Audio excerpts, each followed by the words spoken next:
て今週も大喜利のお時間です。1問目です。面接で一番会いたくないタイプの面接官を教えてください。やはり某企画の退職代行をも退ける人事部の山下さんなのだ。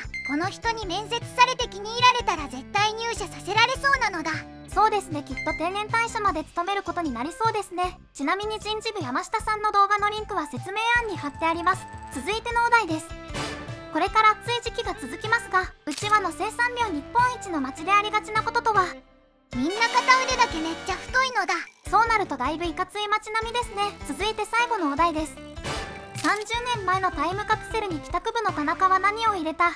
あの日どうしても勇気が出なくて出せなかった入部届。人生において青春は一瞬の輝きです。だからこそそのタイミングを後悔しないように使いたいですね。やらないで後悔よりやって後悔なのだ。そうですね。てな感じで今回はこの辺で、またね。